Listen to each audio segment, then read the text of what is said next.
Good afternoon and welcome to Willow's Green Permaculture.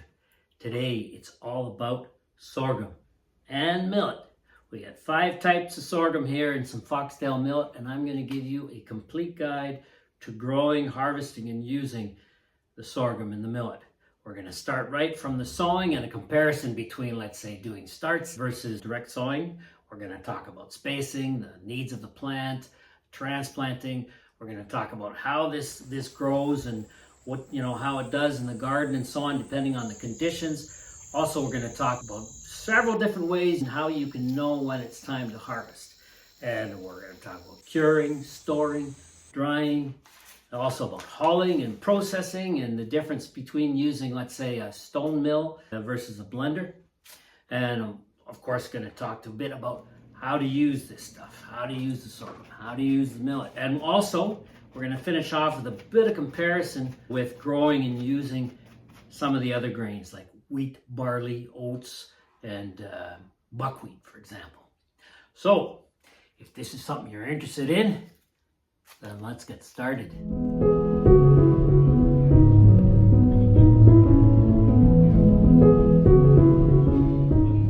So I started with some notes here because I'm stringing together about 6 months worth of recording. I've been meaning to do this video for a couple months, but I had so much recording that I thought, how am I gonna, I'm never gonna have time to go through all that stuff. So finally I've had a chance, and now it's time to get this video out. And by the way, I'm gonna say this right at the beginning. If you get a chance, please give the video a like if you enjoy it. Share it with your friends. And don't forget to leave a comment or ask a question. I love to answer your questions and respond to your comments. I often say this at the end, so maybe some of you don't realize this, but I respond to every single comment that are left on my videos, and I answer every question. And so, if you ask a question, leave a comment. Check later to see what my response was. That really helps. It really helps. And if you haven't done so yet, then subscribe. Support what we do here just by subscribing, and maybe even use a notification so you can find out when the new videos come out, so you can see every one as they come out. So, sorghum. Let's start with the different types. Certain details of the different types you're going to find out as we go along, because I'm going to talk about each type for each part of the process, whether it's for sowing or growing or harvesting or using or eating. So, but here are the types that we grow here. This one right here, this is called coral sorghum. It's a type of syrup sorghum. The stem isn't necessarily very big, but it still gives a really sweet stem that you can chew on to get the sugars out, or that you can press. Coral sorghum. It's a very beautiful color. This one is a dwarf sorghum. Robert Resnick, one of my subscribers on here, sent me these seeds this past winter, and it grew really well. And I'm going to be talking about this one. This one only grows to about 4 feet tall, 120 centimeters high. I have some foxtail millet here. Of course, this isn't sorghum, it's millet. However, I put these together because sorghum is in the millet family. Another name for sorghum is great millet, but as you can see, they're quite different. I've got broomcorn sorghum here, which I didn't grow this year. I took some decoration out of the kitchen, mixed up with some corn here. Although I did get some broomcorn sorghum in the garden, that was a volunteer. Here I've got Williams sorghum, which is probably the one I've grown the most and used the most. And then here I've got popping sorghum, Alu Jola, something like that, popping sorghum. Now, all of these seeds, except for these ones, were from homegrown seeds and home harvested seeds that I've been harvesting here at home for the last few years. The only brand new seeds were these ones. Okay, so those are the types. Now, let's talk about growing sorghum. Sorghum and millet are in the grass family. They're a grass, and they grow like grass, just like corn, just like wheat, barley, oats. They're all in the grass family. And they grow like grass and they grow as easily as the grass. These plants grow super easily and they are drought tolerant. So, which means you can either direct sow them or start them early. So first, let's talk about getting the plant started. Sowing, and let's say in pots and in starts early in the spring versus direct sowing directly into the garden. I did both ways for all of our sorghum, for our millet, and for the other grains I mentioned too, the wheat, the barley, the buckwheat, and the oats. I sowed them ahead of time and I direct sowed to compare how they all do. So this was a big experiment that we did this year because I really wanted to know what is the most efficient way of doing it. This being a grass, it grows easily. I thought, well, if I can direct sow it the way I do with corn and with beans and with squash, which grows so quickly and so easily, I'd love to be able to just direct sow these as well. So I wanted to give it a try. A lot of people direct sow in many different climate zones, but our season is shorter than many. We're zone 5, 5B, 6A. And so I needed to see whether I could direct sow or not. And I'm up against the eastern wall of my house here. The greenhouse is just on the east side of the house. And I've got my Williams sorghum here, syrup sorghum. And then I got these 12 cells here. They're seeds from Robert Resnick. I've been corresponding with Robert Resnick, and I learned from him that the ideal temperature for germinating sorghum is about 60 degrees Fahrenheit, which I believe is around 15 degrees Celsius, I'm not sure.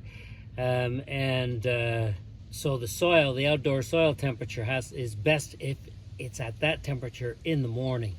And I've noticed the last few days it's reached that temperature. So I'm ready now to sow my sorghum. However, it's going to be really cool tonight and tomorrow night. And so I'm going to probably wait until Tuesday before I do this. And I'm going to be making a video. A whole video about sorghum and the experiment I'll be doing, starting it 4 weeks ahead of transplanting and then direct sowing at the same time as I transplant the stuff that I started in pots for 4 weeks. So I sowed these on April 28th and it's May 18th today. Tuesday is going to be May 20th, so not quite 4 weeks. It'll be just over 3 weeks actually, but that should be fine. We'll see. We'll see what the forecast shows, but I'm pretty sure this stuff is ready to transplant anyway. Because what I learned from Robert was you don't want them to be in their cells for any more than, you don't want them to have, from the point they germinated to the point you transplant, you don't want it to be even close to 6 weeks, because it's at 6 weeks that apparently the size of your seed head is going to be determined. So I want them to have been in the ground at least 2 or 3 weeks before they reach that point. And so that's why I'm getting these in the ground as soon as possible. By the way, I said I had some more millet. It's right here, hardening off. Because I'm doing the same thing. I'm going to be transplanting this millet at the same time as direct sowing some other millet to see which do better. And I also did that with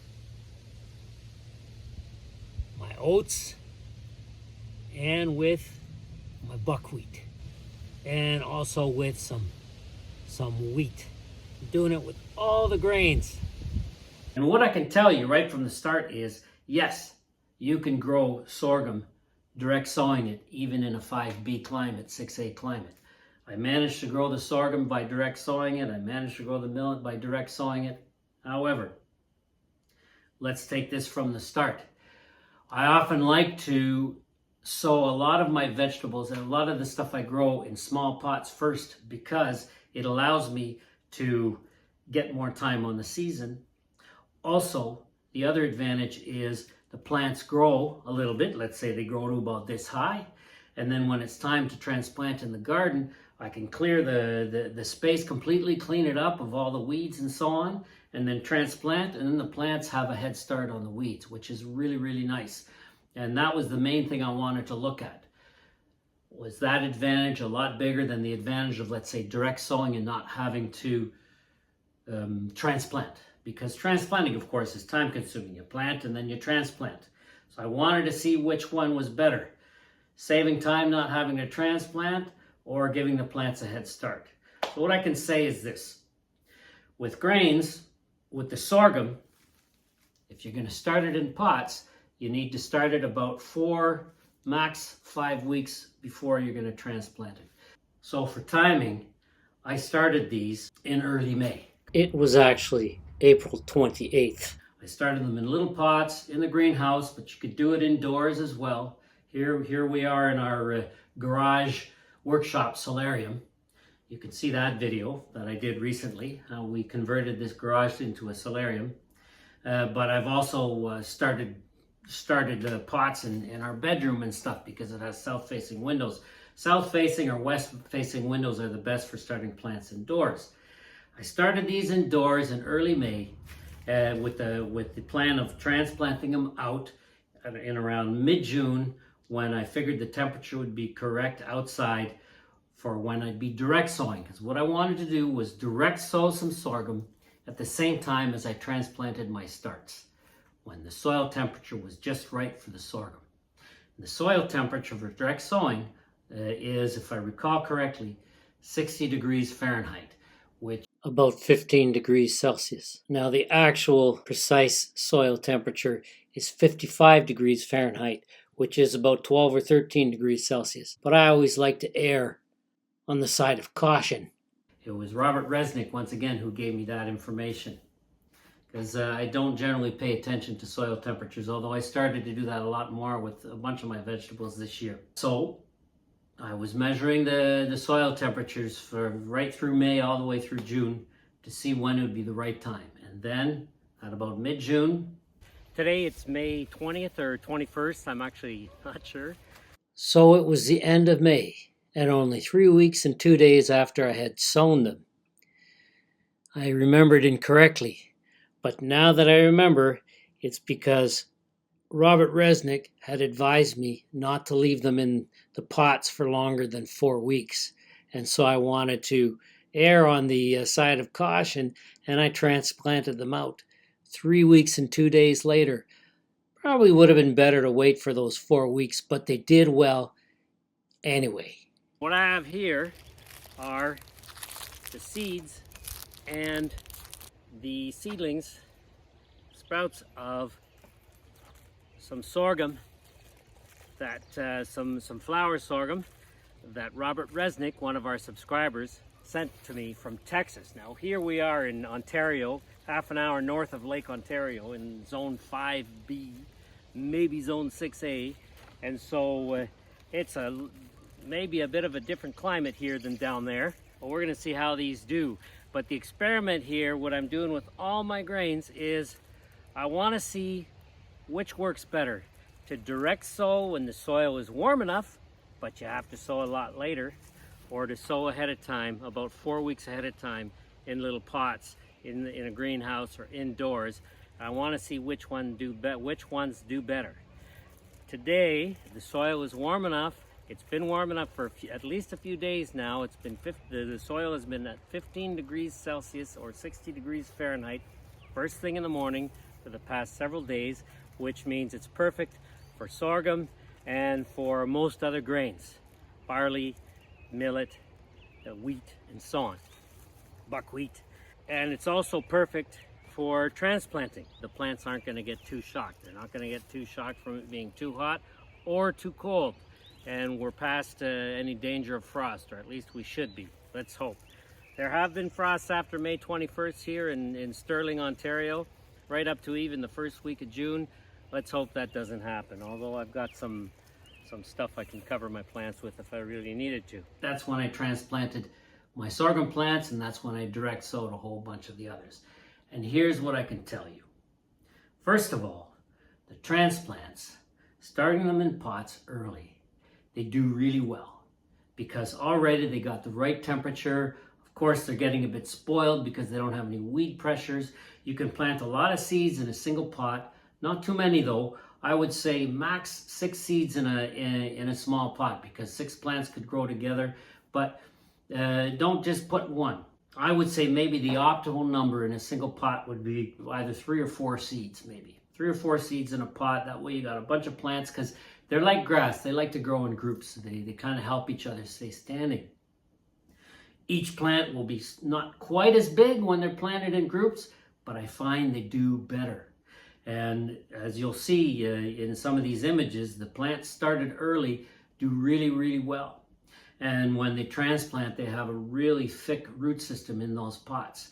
And so you put them into the ground and they just go crazy. They grow really well. And there's no weeds because you've prepared the soil for the transplanting. Now, direct sowing, like I said, I made sure that the soil was the right temperature. But the thing about sorghum is, sorghum takes, if it has optimal conditions, it can sprout in a few days. But when you're outside, even if the soil temperature in the morning is the right temperature, it can still vary. The weather, the wind, the variation in temperatures. And what I found when I direct sowed my sorghum was it took a long time to sprout. And I've always considered that sorghum takes a long time to sprout. But in the past, I didn't pay attention to the soil temperatures. This year I did. And I was able to conclude that even when the soil temperature is optimum, it still takes almost a week to germinate. And then when sorghum starts to grow in its first couple weeks, it grows very slowly. Even in starting it early in little pots, it grows slowly. But in little pots, they're protected. Outside, they're not. And the thing is, grain, birds love it. And the little animals love it. And those little sprouts appear, I'm sure that they're giving off a lot of very delicious smelling odors. And what I noticed about my sorghum, because I've got a lot of biodiversity in and around my garden, basically the only thing I keep out of my garden is rabbits with a little fence, but it doesn't stop really anything else. Although there's a lot more details in many other videos about that. I've got many ways how I keep animals out of my garden, but it's not 100%. And I especially don't keep birds out of my garden because they help me with the gardening. And there's most likely little animals in there too. What I noticed was the sorghum starts, they kept getting pulled up. During the night, something came and churned up many, if not most, of our sorghum seedlings. Resowing sorghum seedlings here, and our homegrown Williams sorghum here. I'm just gonna re-sow it. This is just gonna make the experiment that much more interesting because I sowed all of this on May 21st and it's June 1st today, 11 days later. So it's going to give us an even better idea if we can sow our sorghum this late and get a good harvest. Can't wait to find out. Nothing happened to the transplanted seedlings, of course. They're all just fine. I guess little animals or birds were pulling them up to eat the seeds. I planted them, spacing them properly, giving the right amount of space. It was about 15 centimeters per plant when I sowed them. And I didn't want to have too many because I don't like thinning out plants that I've direct sowed. But in the end, I realized I should have planted more thickly in order to be prepared for all the little, let's say, seedlings that got eaten by the birds or pulled up by the birds or whichever animals they were pulled up by. And so I should have sowed more thickly. However, because that happened, I resowed, and I resowed more quickly, and they sprouted more quickly because it was even warmer outside. June 1st, resowing my Williams sorghum and also Robert Resnick sorghum. The direct sown stuff from May 21st. The transplanted plants are all doing fine, and I cut down to the ground the couple potato plants that were growing there. I will let them grow later though when the sorghum is up higher. And they sprouted and they grew. And they had time eventually to give a harvest and all the rest of it. That the plants just weren't as big. So what I can say is Personally, what I find is it's better, especially if you've got a short season, it's better to start in little starts and little plants indoors in pots and to transplant them. However, if you got a longer season, you could probably direct sow outdoors, wait till it's even warmer. If you got a longer season, a longer, warmer season, you're probably good with direct sowing, but I would suggest that you sow more thickly just in case you got birds around and that kind of thing. You could put a row cover, I suppose, until they germinate, until they grow a little bit. I'm not a big fan of adding row covers and all the rest of it. I like plants to be as independent as possible. So my preference is to start them in starts indoors, but you can direct sow them and you will get a harvest. Now, growing them in general, as they've started to grow and so on. Obviously, if you're transplanting, you're sowing, you're going to water them at the beginning. But once they've started to grow, once they're established, you really don't need to water these. They're grass, which means they're drought tolerant, their roots go deep, and they do well all on their own, which is really nice. And by the way, it's all the same with the millet too. Although I must say millet does a lot better with direct sowing. Although I like to transplant millet as well, just like the sorghum.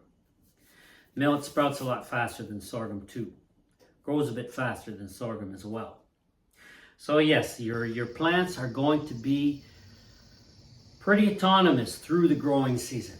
You don't need to water them. You can basically ignore them. And the advantage of the sorghum is it's a big plant. Even the dwarf sorghum is a big plant. This grows to 4 feet or 120 centimeters, which is a nice height.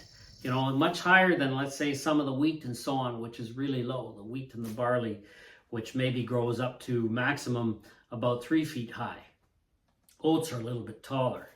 So because they're so tall, they don't have as many foraging pressures. At the end of the season, when it's around time to harvest, that's when you'll have a bit of foraging pressure on the sorghum and the millet. But that's one way you can know that it's ready to harvest. But before I get into the harvest, I want to make sure I've been clear about spacing. So each sorghum plant or each little grouping of plants needs at least 15 centimeters or 6 inches of space between each. That way they have room to grow. They're grass, so they don't need a ton of room. And you can plant them more thickly than that, or less thickly than that. Depending on how thickly you plant them, the heads, let's say if you give them more space, these seed heads will be bigger. If you give them less space, they'll be smaller. But it's 6 of one and half a dozen of the other, because if you plant more thickly, yeah, your seed heads are going to be smaller, but you're going to have more of them. If you plant more loosely, your seed heads might be bigger, not guaranteed, but you'll have fewer plants. Because if you space them more, then you're going to have more weed pressure. However, the good thing about sorghum is you don't really have a whole lot of weed pressure, because once they've gotten past that initial germination and growing stage, like I said, when I transplant them, they've gotten past that already. They grow really quickly, much faster than most other weeds. You might notice in some of the images I show you, we've got a lot of mustard growing around our sorghum. We had a lot of velvet leaf growing around our sorghum. I let all that stuff grow because I like to give the animals, the birds and stuff, other things to eat. I don't know if they eat velvet leaf, but I wanted to collect velvet leaf seed this year, a whole bunch of it, for our composting toilet that's out back in the forest. I built this in the spring of 2024 with mostly recycled materials. Let me know if you'd like to see a video of the process, because I want to surround it with velvet leaf so that we don't have to put toilet paper in there during the summer, because velvet leaf is 100 times better than toilet paper. Can't use it indoors though, because it'll clog up the septic system. Okay, back to the sorghum. When transplanting, I've said this in many videos, don't forget to harden off your plants first. Don't take them from your bedroom window or from your greenhouse or from wherever you keep them protected and stick them right into the ground in the garden, because you're going to shock them. They're going to be burnt by the sun or just the whole change in their environment is going to shock them, and it could go as far as killing them. What you need to do is harden them off first. That means you're putting them outside gradually. First of all, you're putting them outside on a cloudy day or in the shade, and maybe bringing them in at night if the nights are still too cold. And then after that, you start to give them a bit more sun every day. A few hours the first day, the second or third day, you might give them a few hours. The fourth, fifth day, you might give them half day sun, and so on, until I usually take 1 to 2 weeks to harden off my plants. With grasses, it's probably not a full 2 weeks because they adapt pretty quickly. But definitely in the last few days, I'm going to be placing them somewhere close to where they're going to be transplanted so that they get acclimatized to the actual conditions they're going to be in while they're still in their original pots. Obviously, however, if they're in little pots and you're putting them outside, you have to pay attention, because if it's really hot out there, those pots are going to dry up a lot faster than they did while you were inside. You have to keep the same consideration for wind, for cold, and for rain, because your plants aren't used to those pressures. Your stems aren't used to those pressures. So if it's going to rain, you might want to take it in. If it's going to be really windy, you might not want to put them out, and so on. The other thing about needs while they're growing, they don't really have that many needs. I generally don't fertilize my gardens. All I do is in the fall, I'll add compost, or sometimes in the spring, I'll add compost to the whole garden. But while they're growing, all I'll do, let's say, to help out my plants is when I'm weeding, when I'm cutting weeds or pulling weeds, I will drop them back onto the soil and use them as a mulch. Unless there's something that will spread, even if you stick them on top of the soil, those I'll remove from the garden. But that's it. They're going to be very independent. That independence is very important. Plants like sorghum and millet are very drought tolerant. And this past summer, we got one rainfall between the beginning of June and the end of August. That rainfall fell on July 17th. I was so happy about it, I did a video while I was singing about puddles. You can see some images here of some of our non-garden areas that are showing the drought. And I'm going to juxtapose them with images of our sorghum and other images of our gardens in which you can see how they were drought tolerant. Throughout the video, you've seen many images of our sorghum and other grains with dates on the images so that you can see how they progressed through the season, even through this season of drought, because we don't generally water our gardens. Towards about mid-August, I started watering our peppers and our loofah, but that was about it. In spite of the drought, all of our sorghum and all of our millet and all of our other grains grew very well. Over the years, we've added lots and lots of compost and other organic material to our gardens, and we're always chopping and dropping the weeds to allow them to add to the soil as well. We use wood chips in our garden trails, and we've surrounded our gardens with logs. Every fall, I also cover the gardens with leaves, which I then either work into the soil in the spring or I add to our compost piles so they can continue to decompose. All of this material adds to the resilience of the soil, and it attracts a great deal of biodiverse life. Insects with all of the rest of the microbial and fungal soil life, frogs, toads, small animals, birds, and so on. And they all contribute to the health of the soil and of the gardens. This makes our plants resilient. And then if you look at our gardens, you can see that there are a wide variety of plants in them. And because of that, they support each other. And with varying conditions, you'll never have one plant that falls into a crisis. Some years you have some plants that do less well than others, and other plants that do better. That's why planting a biodiverse garden works so well. You're always ensured a good and varied crop. And that's not to talk about companion planting, but I got whole videos on that.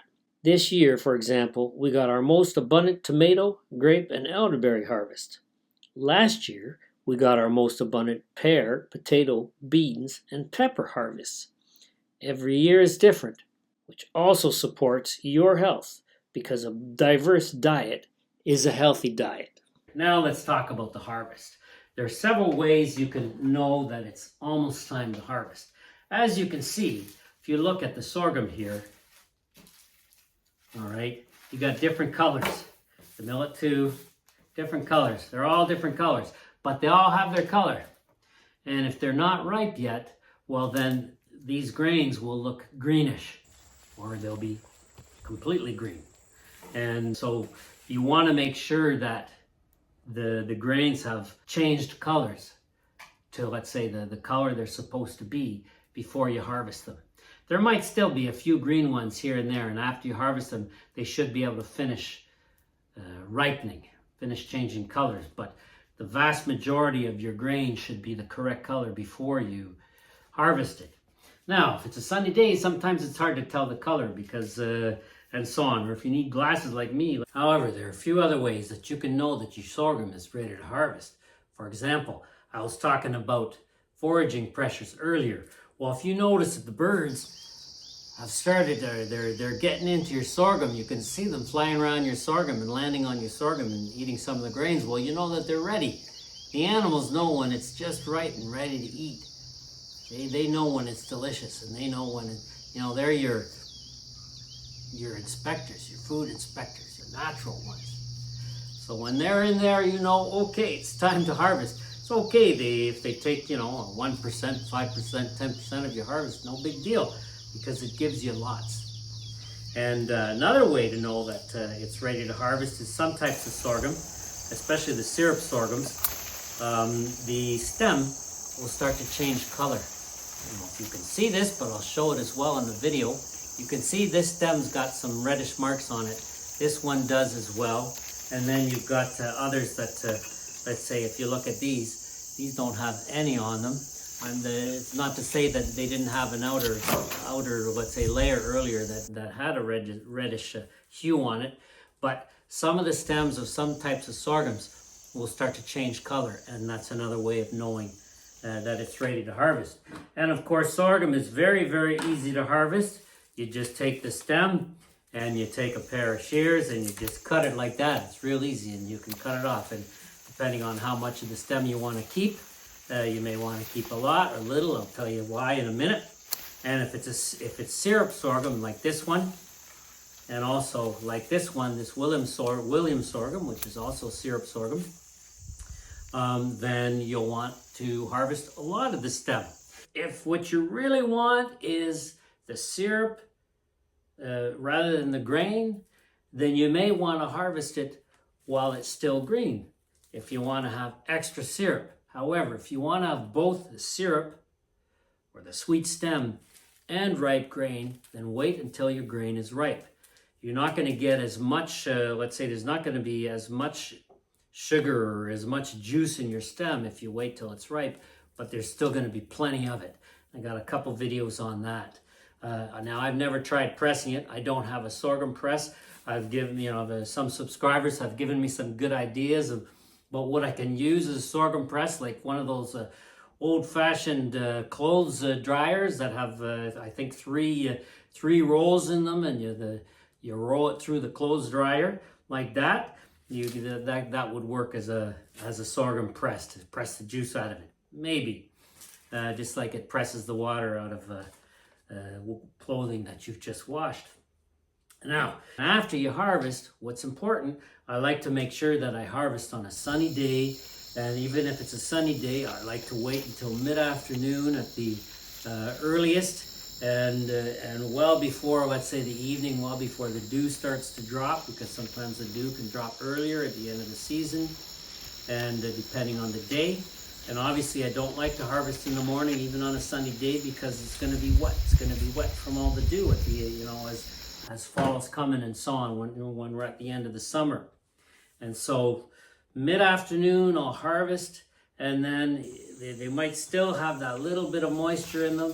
So I'll put them on shelves, like you can see behind me here, that in the summertime I keep outside for the plants and so on. I'll put them on those shelves in the sun for a couple of hours, just to make sure that the plant is good and dry from any surface moisture.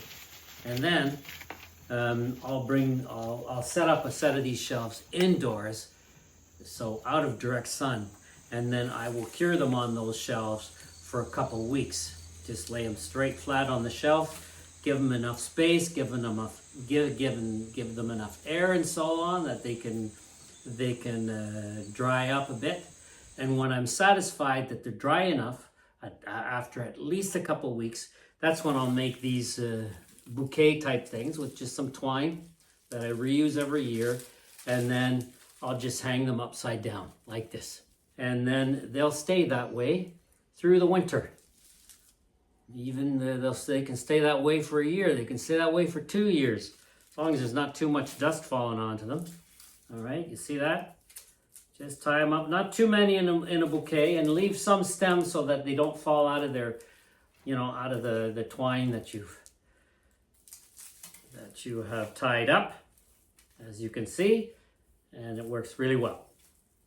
And so that's for curing, drying, and storing.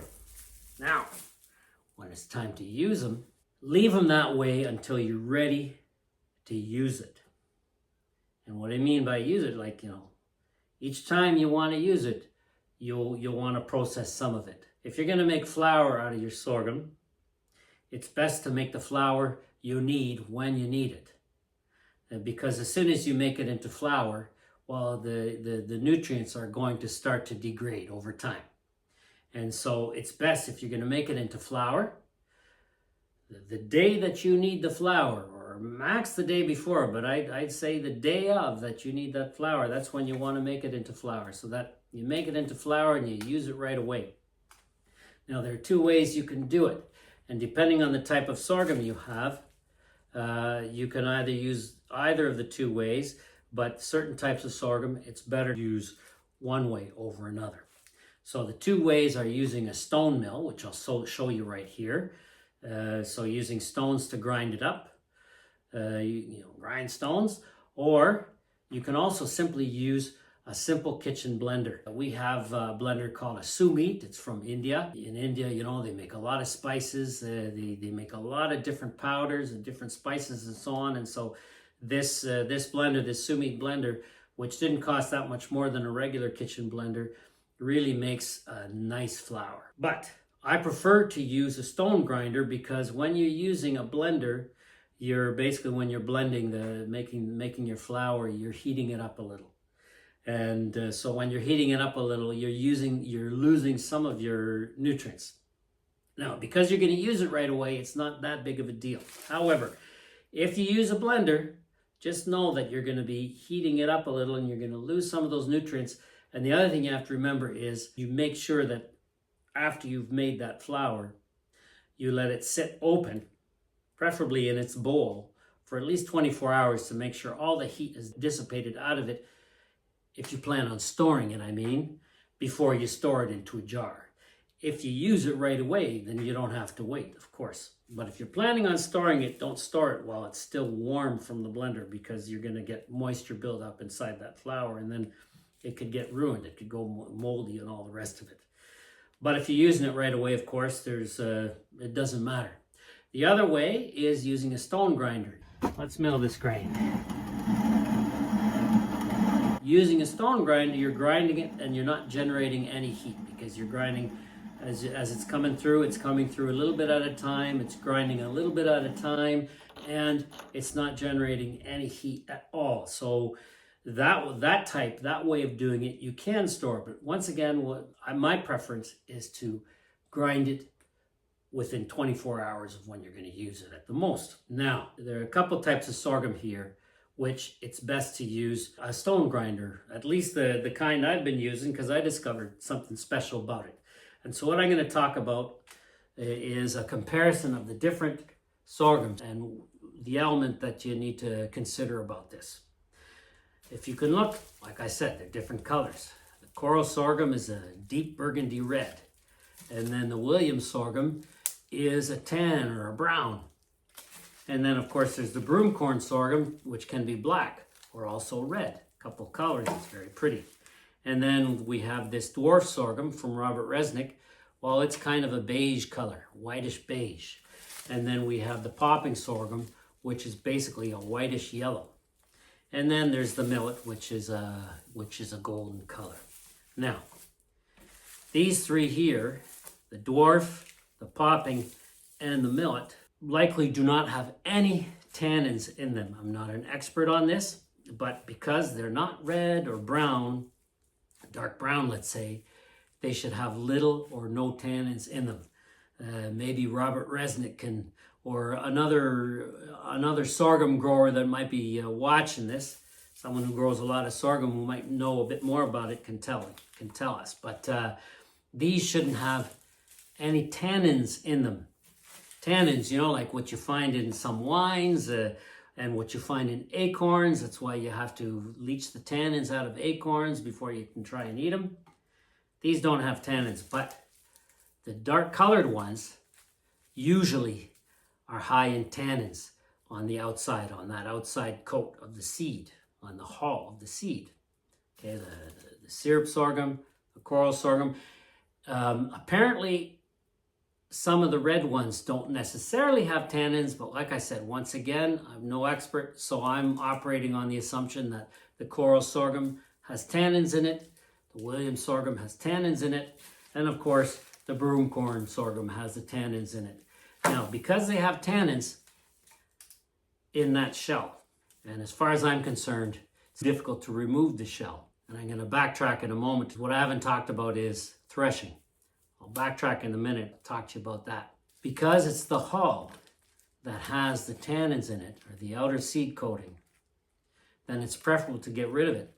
And what I discovered with the stone mill that I use, the one that I'm showing in this video here, and I'm showing right now, and there's a whole video around that. I discovered that it actually removes the hull quite nicely, and the hull isn't converted into flour like the grain is on the inside. And so what happens is you've got these flakes of hull mixed with the flour in the result, and I'm able to just pass those through a regular kitchen colander that has the little tiny holes that are good for sifting flour. As you run it through one of those, then all the flour falls through and the flakes of husk stay on top to separate all this stuff out.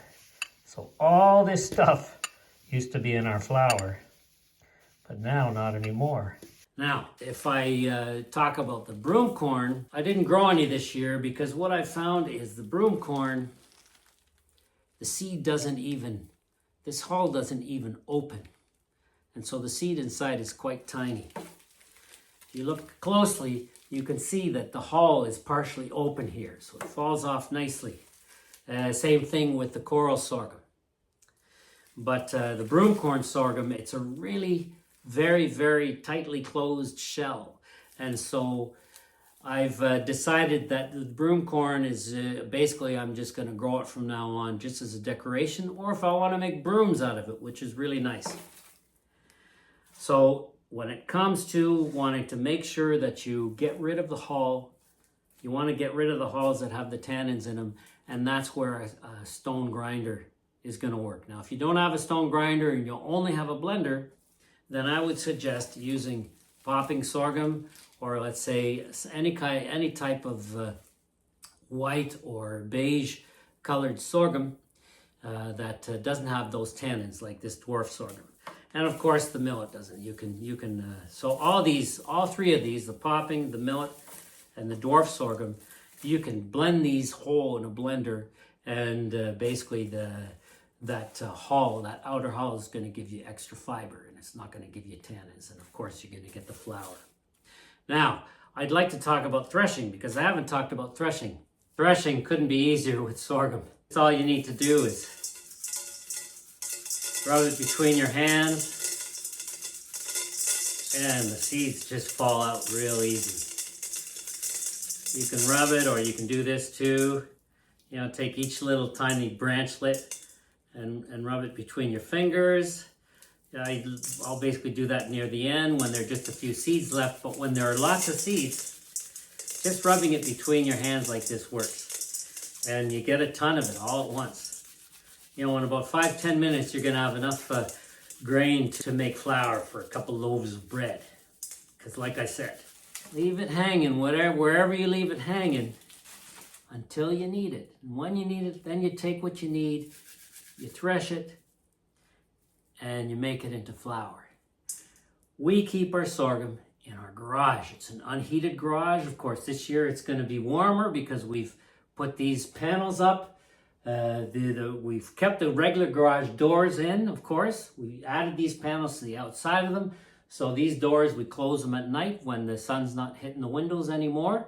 And so it heats up the garage a little bit during the day, which is nice. So it shouldn't go down to below freezing anymore like it has in the past. Although it didn't really went below freezing, but it often stayed at around, like 2 or 3 degrees Celsius, let's say in the high 30s Fahrenheit. And that shouldn't happen anymore.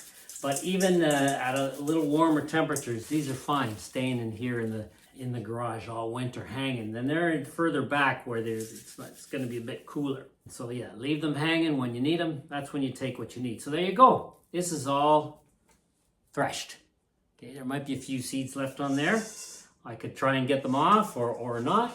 And there are the seeds. You could also thresh the seeds, put them in a jar, and keep them in a dark place. So you've threshed it, you've run it through a blender, or you've run it through your stone mill, you've got some flour, and then you can make stuff out of that flour. Now, there are other ways you can use it. You can use it whole and make porridge and stuff like that, or you can grind it partially and make kind of a thick porridge out of that too. I'm no expert on that. I used to make some porridge from it whole, but generally I've used it from flour. I've made porridge out of it from the flour, and there's a video about that you can watch. But I'd love to get a whole bunch of sorghum recipes. I know that sorghum is one of those plants that is used all over the world. It's probably one of the most popular plants for grain, sorghum and also millet. But what we use our sorghum most for is bread, or flatbread, or pancakes. Now, you can't use sorghum alone. You need to add stuff to it. So what we do is we use regular flour, something that we still buy, although I'm in the process of eventually replacing that. I'm hoping that I can replace the regular flour with buckwheat, but I'll get into that later. Buckwheat or plantain grain or homegrown roasted lambsquarters seeds, which is basically northern quinoa, or even millet. But I'm not an expert on that. I'm still learning. But for now, we're still buying regular flour and mixing it with sorghum. And so if we want to make a regular loaf of bread, the proportion is going to be about 2/3 regular flour to 1/3 sorghum. However, there are many other things that you can mix into that. For example, I just did a video on sunchokes. You can probably use sunchokes to replace part of your regular flour. You can probably use potatoes to replace some of your regular flour. Another thing we use to reduce that regular flour is we use squash and pumpkin. So we'll put 1/3 sorghum flour and less than 2/3 wheat flour. And then there's going to be basically about the same amount of sorghum we'll put in cooked pumpkin or squash. Whatever the total amount of flour is, 1/3 of that volume will be cooked pumpkin or squash. And it's really nice, and actually you can do that with a lot of different vegetables. So what you're doing is you're adding moisture to your bread. Maybe you don't need to put as much water in it, or you probably shouldn't put as much water in it. And you're also adding a lot of nutrients and a lot of different kinds of fibers and so on with that vegetable content. We've made bread with carrots, we've made bread with beets, we've made bread with kale, with cabbage, just adding all those ingredients to our bread recipes. And so they're different colors and they're different textures, and they're really quite nice. I mean, a lot of people you're probably familiar with zucchini bread or zucchini cake. Well, it's sort of the same idea, except that it doesn't have to be sweet. You don't have to add the sugar. You can add all those ingredients without adding the sugar, and what you're going to have is more of a bread type thing. And depending on how much of those vegetables you put in there, that's what you're going to play with to get the right texture, to get right consistency, the right bread consistency. You don't want to put too much vegetable in there because you don't want to turn it into a cake. You want it to be more like a bread. You want it to be a little bit lighter. So those are a lot of ways that you can reduce the amount of wheat that you use, wheat flour. But sorghum is definitely a good one. Millet, we can use up to 50% millet and 50% wheat flour. Now, if you're doing flatbread or your pancakes or even porridge, well, porridge you can use 100% sorghum. You don't have to mix it with any wheat at all if you're making porridge, and then you put all your other ingredients in there. But if you're doing flatbreads or pancakes, you can also have a higher percentage of sorghum in there because you don't need it to rise. Because that's the thing about sorghum. It's a little bit heavier than the regular wheat, and it doesn't have that gluten content in it. So that's why a lot of people like sorghum, because it's a gluten-free grain. But with any gluten-free grains, you need something to help that bread stick together. And there are many ways you can do that. You can use flax, you can use quinoa, you can use plantain, you can use chia, lots of different ways, potatoes and so on, maybe even sunchokes. So that's how we use our sorghum. Final point. I did the same experiment that I did with the sorghum, the millet. I also did it with oats, which we've got here, and with barley and wheat, which we've got here. All right. Now, it's not our whole harvest, but it's a good portion of it. And what I can say is, just like with the sorghum, and just like with the millet, I find that they do better if you plant them in small pots ahead of time, because then the main advantage is just the weeding. I don't know, I just don't find weeding fun. I don't like pulling plants out. Because I look at the plants and I go, oh, maybe I want to let that grow. Oh, maybe I want to let that grow. And then I end up having too many plants in the garden. So I'd rather just clear everything before it even starts to kind of grow and starts to say, look at me, look at me, look at me. And then put plants in that are already growing, and then they shade out the possible weeds and they do better. So the barley, the oats, and the wheat, just like the sorghum and the millet, I find it's better to start them in little pots ahead of time and transplant. Now, however, why do we still not grow enough wheat to replace all of our wheat flour that we buy? It's because, I still really haven't figured it out. These are a couple stems of, this is a barley stem, and this is either wheat or a type of white barley, I'm not sure. Well, if you look at these stems compared to, let's say, millet stems, look at those stems and how much grain each stem has. Each, here's one, look at that single stem right there. Just compare them. Or the stem of sorghum. Look at all that grain in that one stem compared to these. Also, look at the stem. The stem is strong. The sorghum stays standing. The millet, most of the time, stays standing. It starts to fall over when it gets really ripe. But I find the wheat, the stems are more flimsy. And they're shorter. They're more prone to foraging. And they're just so small. Now, what I can say about wheat and barley is it's easy enough to thresh it, and it's easy enough to process it. I just find that it's in too small quantities. I just find it's just a lot of work to grow as far as the harvest and so on. Now the oats are a bit, but I can run the wheat and the barley through my stone grinder, and it'll do fine. It'll be just nice. But I can't run the oats. You see, the oats, just like the wheat and the barley, on a single stem, you don't have a ton of oats, all right? And for some reason, because they're longer, they don't run through the stone mill very well. And I tried planting hulless oats, but they grew just like regular oats. They stayed in their hull. So I didn't understand that. I thought they were, I thought they were supposed to be like, they called them naked oats, but they stayed in their hull. So anyway, and I can't run them through my stone mill, and I don't want to run them, let's say, through a blender because they're more hull than they are grain. And so I haven't really figured those out yet. And so I'm just going to concentrate. In the future, I'm going to concentrate starting next year on growing a lot more millet and maybe a lot more of these types of sorghum that are lower in tannins or don't have any tannins. And buckwheat, well, I grew buckwheat for the first time this year. I don't have any to show you. I did harvest some, Not a whole lot, because when it was ready, I just was too busy to harvest it. So most of it went to the birds, to the ground. I'm hoping it grows again next year all on its own, although I still have a ton of seed. So I'll be able to grow it again next year and pay closer attention to it. Because if you remember the video from let's say about a month or two back, of what to grow and what not to grow, next year we're doing things a lot easier.